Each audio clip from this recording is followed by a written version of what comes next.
사실 바이오 의약품의 가장 기초가 되고 기본이 되는 게 사실 저는 생산, 지금 어떤 제조업에서도 마찬가지지만 생산이 가장 기초가 되는 업무여서 생산 직무는 추천드리고요. 보통 이제 QC에서 생산 가는 것보다 생산하시던 분들이 이게 다른 QC나 QA로 가는 경우들을 많이 봐서 생산 쪽에 있다 보면 다른 또 이제 직무로도 가는 경우를 많이 봤기 때문에 첫 시작은 생산에서 하는 게 좋은 것 같습니다. 네, 안녕하세요. 화학공학 취업이야기 케미스트리입니다. 오늘은 여러분들께서 굉장히 궁금해하셨던 생명공학과를 졸업하고 LG화학 생명과학사업부에서 일을 하고 있는 생공돌이 분을 모셨습니다. 생공돌이님 간단히 자기소개 부탁드립니다. 안녕하세요. 네, LG 생명과학 사업본부에서 일을 하고 있는 생공돌이라고 합니다. 네, 생공돌이님 현재 직무는 어떤 직무에서 일을 하고 계시죠? 지금 생명과학 사업본부에서 DS 파트라고 드러그 서브스턴스라고 하는데 저희 바이오 의약품에 들어가는 원료를 생산하는 직무를 지금 맡아서 하고 있습니다. 생산 기술이신가요?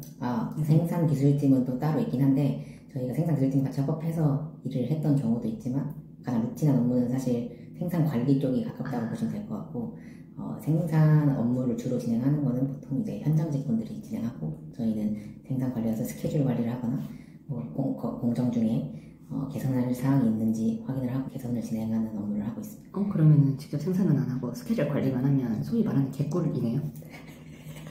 네, 개꿀은 아니고요. 오히려 그래서 조금 이게 물론 저희 사업본부가 저희 지역에만 있는 게 아니라 다른 지역들에도 있기 때문에 직접 생산을 대졸들이 하는 경우도 있고 저희처럼 생산 관리 업무를 진행하는 경우도 있는데 아무래도 저희는 생산 관리 업무만 진행하다 보니까 밑에서 나중에 말씀드리겠지만 약간 현장의 공정에 대해서 정확하게 모르고 일을 진행해서 조금 약간 어려움이 있긴 한데 그거는 이제 저희가 직접 발로 뛰면서 현장 분들하고 소통을 하면서 업무를 진행해야 되기 때문에 개꿀이라고 볼 수는 없습니다. 생산 관리 직무의 주요 업무 말씀 부탁드립니다. 가장 중요한 거는 이제 생산 또 관리팀이 따로 있지만 저희 생산팀으로 분류되긴 하는데 생산 관리팀에서 이제 출하 일정 같은 거 저희의 제품이 얼마나 재고가 남았는지 출하가 얼마나 나가야 되는지를 연 단위로 계획을 짜고 그때그때 물론 수정을 해서 주시고 그러면 저희는 그 계획에 맞춰서 배치 수를 저희가 얼마나 많이 생산을 해야 되는지 그런 거를 계산을 해서 월별로 얼마나 몇 배치를 생산을 해야 되는지 계산을 하고요. 그게 가장 루틴한 업무고 그 다음에 이제 저희가 생산을 할 때 이제 배치 레코드라고 하는데 제조 지시 기록서라고 하는 거를 작성을 해서 저희가 그걸 검토를 하고 이제 나중에 QA 쪽에 그런 걸 다 넘기는데 그런 걸 검토하는 업무를 진행하고 있고요. 그 다음에 그때그때 일어나는 일탈이라고 하는데 저희는 뭔가 공정을 하다가 저희가 계획된 루틴한 대로 안 되고 뭔가 오염이 된다거나 아니면 어떤 문제가 발생했을 때 그런 거를 일탈이라고 하는데 일탈 같은 거가 발생했을 때 그런 거를 개선해 나가고 변경이라는 걸 작성을 해야 되는데 변경 관리에 작성하는 업무를 진행하고 있습니다.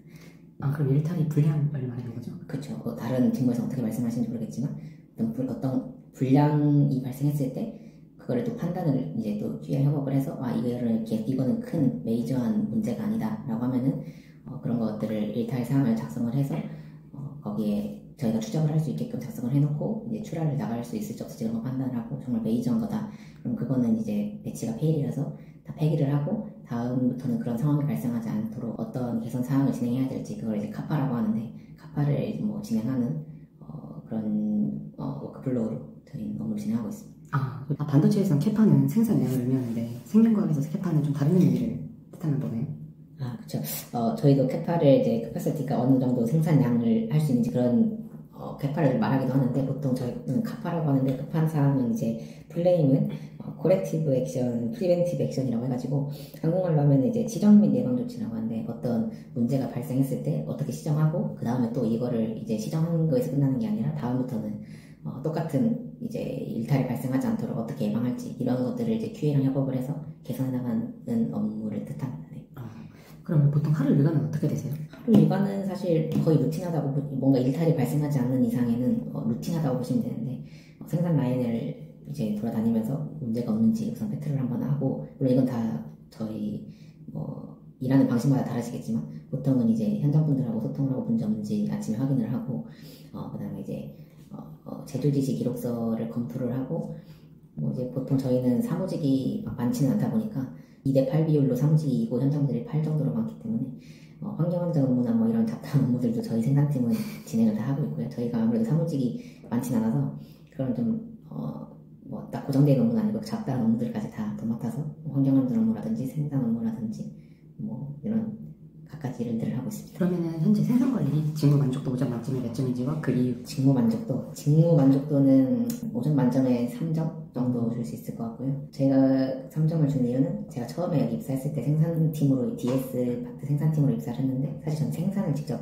이제 다른 큰 뭐 예를 들어서 삼성바이오나 이런 데처럼 이제 직접 저희가 생산을 해보는 줄 알았는데 들어와 보니까 말씀드린 것처럼 현장 분들이 보통 생산을 하고 저는 약간 관리하는 업무를 맡아서 진행을 하다 보니까 아무래도 공정에 대해서 정확히 저희가 생산을 해보지 않고 관리를 하는 거라서 약간 괴리감이 있었거든요. 뭔가 개선을 해야 되는데 공정을 정확히 알지 못하니까 그런 괴리감도 있고 현장 분들과의 소통도 아무래도 어렵기 때문에 그런 이유에서 만족도는 원래는 2점이지만 저도 특이한 케이스로 직접 프로젝트 하나를 생산기술팀과 진행하면서 직접 생산도 많이 해보고 직접 건설도 해봤기 때문에 많이 배울 수 있어서 그건 추가해서 3점 드리겠습니다. 근데 저한테는 현타온다고 했었던 것 같은데. 그러니까 방금 말씀드린 것처럼 건설 업무 프로젝트가 신규 라인을 건설을 하면서 생산기술팀이 이제 주를 이뤄서 진행을 했지만 즉 생산을 하는 거는 저희가 생산을 같이 하면서 대주들이 생산을 하면서 생산기술팀하고 같이 해가지고 이제 신규 라인을 건설했기 때문에 그때는 한 2년 정도 생산 업무를 진행을 같이 하면서 생산 관리 업무도 진행을 했었습니다. 그럼 생산관리 직무에 필요한 역량은 사실 어떻게 보면 스케줄 관리나 뭐 이런 제조지식 기록서에 대해서 검토를 해야 되고 뭐 일탈이 발생했을 때 변경을 작성하고 이런 것들이 주된 업무이기 때문에 어떻게 보면은 모든 이거는 직무에서 필요한 역량이긴 하지만 뭐 책임감과 꼼꼼함은 당연히 필요한 것 같고요. 더 나아가서 조금 이건 저도 부족한 역량인데 문제가 생겼을 때 약간 트러블 슈팅이라고 하는데 그런 문제 해결 능력이 좀 필요한 것 같습니다. 그러면 회사 분위기 5점 만점에 몇 점인지와 그 이유. 회사 분위기는 뭐 사이트별로 좀 다르겠지만 저희는 한 3점? 저는 2.5에서 3점 정도 되는 것 같고 회사 분위기가 요즘은 아무래도 LG 생명과학이 이제 화학에 묶여있는 거라서 이제 석유화학이 어렵다 보니까 좀 회사가 많이 조금 뒤숭숭하고 노조분들도 좀 이제 뭐 노조분들의 파워가 세기 때문에 그래가지고 이제 조금 분위기가 마냥 활발하다 볼 수는 없지만 그래도 분위기 자체는 아예 나쁜 건 아니고 그래도 뭐 한 3점 정도 줄 수 있는 것 같습니다. 그러면 LG화학 생명과학의 장점이라고 하면 사실 그래도 어디 가서 말하면 다 안다는 거 중요하죠. 그래서 뭐 저는 사실 생명과학이라고 안 하고 LG화학이라고 하고 다니고요. 그리고 아무래도 그래도 어느 정도 대기업이긴 하다 보니까 그래도 뭐 연봉이 그렇게 낮지는 않다. 그래도 상위권에 속하는 편이다. 바이오 쪽에서는 상위권에 속하는 편이고 그리고 사실 삼성이나 뭐 다른 큰 셀트리온 뭐 이런 좀 더 큰 바이오 약품 회사보다는 아무래도 워라밸이 조금 더 좋은 것 같습니다. 네. 그러면은 장점만 있을 수 없잖아요. 그렇죠. 단점이라고 한다면은 이제 LG가 LG 했다고 할 수 있고요. 이제 보통 L자 들어가는 데는 가지 말라고 하는데 물론 그것도 이제 배부른 소리고 맞죠. 그게 뭐 어떤 단점인지는 와보시면 살짝 알 수 있고요. 그다음 두 번째는 아무래도 여기도 저희는 노조분들이 조금 힘이 세다 보니까 소통이 힘들 때가 조금씩 있어요. 저희가 대졸들이 이제 눈치를 많이 봐야 돼서 그래서 그런 소통에 대한 어려움이 있어서 그거는 조금 힘들어 하실 수도 있어요. 근데 뭐 다들 착하신 분들이어서 친해지면은 굉장히 잘 해주시긴 하지만 처음에는 힘들 수 있다는 게 단점인 것 같고요. 그리고 세 번째는 조금 아무래도 LG가 어떻게 보면 대기업 쪽에서는 공무원 느낌이 좀 있어서 아무래도 오래 다니시니까 전부 다 그래서 조금 고여있는 느낌이 좀 있는 것 같습니다. 그럼 이제 LG화학 생명과학 사업부랑 생산관리 직무를 후배들에게 추천하시는지? 제가 있는 사이트 말고 뭐 다른 사이트 뭐 이런 데서는 뭐 직접 생산도 하고 대졸들이 하기 때문에 생산 업무 어떻게 보면은 사실 바이오 의약품의 가장 기초가 되고 기본이 되는 게 사실 저는 지금 어떤 제조업에서도 마찬가지지만 생산이 가장 기초가 되는 업무여서 생산 직무는 추천드리고요.